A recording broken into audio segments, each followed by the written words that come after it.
Other research found that if I can understand some way that I share a common LinkedIn group or a common conversation, that simple engagement statement can increase the number of appointments by 70%. What we have available today is like nothing we've ever had before. It's changed the whole course of how we engage with people. And what we see and what I see and observe is that most salespeople today are still not taking advantage of the fantastic opportunity to have these much more insightful, much more meaningful conversations. And that's a training issue. That's a teaching issue. That may be a hiring issue. Those are all fundamentally what's underneath what's going on here. So why is it important to be engaging? How many of you know this quote?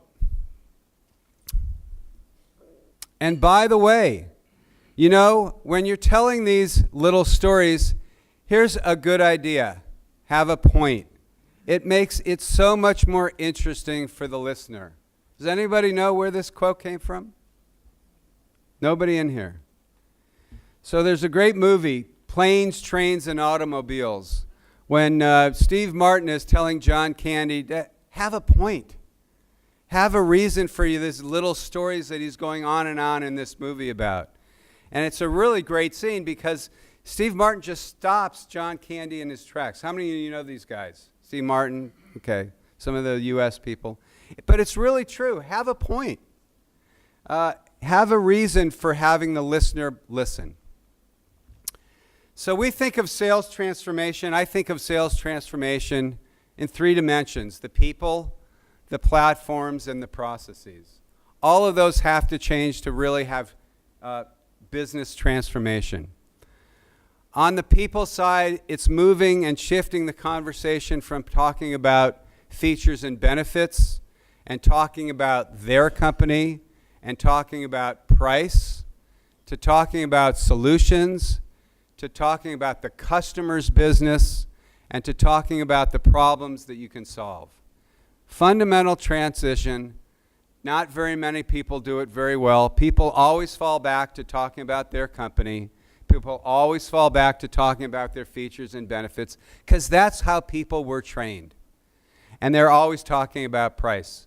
And prices, everything's going to be commoditized if all we do is talk about price. It's all going to come down to price, and that's a very ugly game for most businesses if it's all about price. So the people have to transition and transform. The platforms have to change too.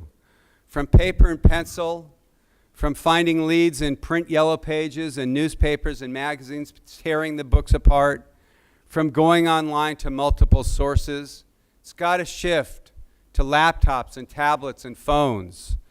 Let the technology find those leads for you. Leverage aggregation of data for sharper lead targeting. Let the technology work for you, not against you. So you got to change the platforms and finally the processes. You know, as a sales rep selling Yellow Pages years ago, I'd drive up to the business, I'd sit in the car for about 10 minutes and I'd prepare there.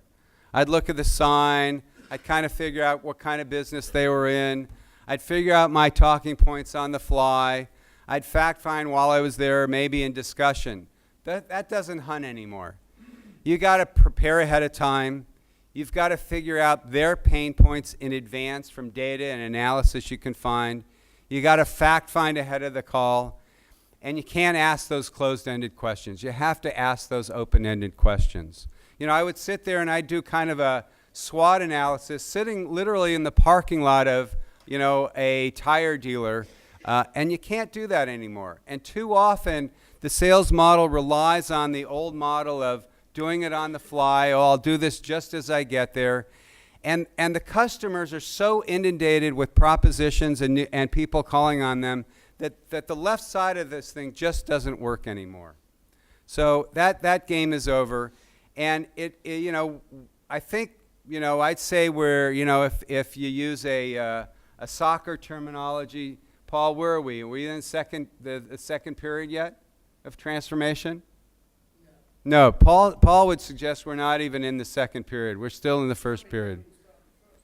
Paul would say we haven't even started the first period of transformation. So a lot of what this conference is about is how we're going to all transform and step up to the plate, because it's very critical that organizations go through that transformation. And the thing is, if you don't change, if your people don't change, you will become the hunted and not the hunter. You will be hunted out by the prospects who can smell a rep who's not prepared, who can smell a rep who didn't do their homework, who can smell out a rep who hasn't really thought through what the implications or what their solution is. And those people will become the hunted and not the hunters. In order to not become the hunted, you have to change your processes. And I think, businesses and consumers are getting increasingly sophisticated. They're getting smarter every day. So you cannot drag your feet and wait for that process and wait for that transformation. You got to get ahead of it. So the question we often hear is, well, we can't teach our old salespeople new tricks. I don't think that's true. I think you got to give them tools. You got to give them training. Some will fall out the bottom. Some can transform. What's that? Yeah? Yeah? You can't, I think you can. Look, see, that dog knows how to drive a car. You supply them a self-driving car, and that dog can actually drive now. So, there are ways to transform people and organizations. It is really hard work. It requires commitment from the top to the middle to the bottom. We see so many organizations where it's often the middle layer that is the layer that's preventing transformation. The CEO level say, oh, we're going to transform. There are sales reps who are already there. There may be some who are not there. And it's the middle layer of sales management that is slow to make this transformation. That may be the most important layer in a lot of organizations that has to transform, that middle layer. Because it's that layer that presses on the reps to transform. It's that layer that takes the messages from the CEOs to transform. And it often requires a bridge. This conference is about that bridge. In San Francisco, they were able to literally build a second bridge across the bay. And it really was a transformation bridge. One day they just cut it over. I think they took a weekend to go from using the bridge on the right, which was a fine bridge and worked for many years, to the bridge on the left that is actually got a bunch of, structural flaws, which is quite a story in and of itself. But there is all these businesses require this transformation bridge. So this whole conference is about finding those bridges and understanding what those bridges can be for your business. Here are a couple of other important facts. 60 to 80%. 60 to 80% of your customers already know about what you're selling before you walk in the door. Don't go in selling products and features. They already know what you have to sell. Don't go in doing that. The next one is 66% of most sales reps are spending their time inside their office, not selling, and only 34% are outside selling, talking to customers. Flip that model around.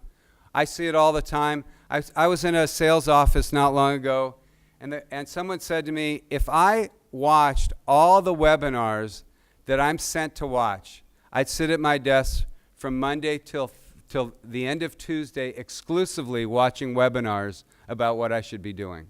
Well, these folks are inundated with this stuff. Flip these models around. Flip these numbers around. So how do you want to gauge those old models or the new models?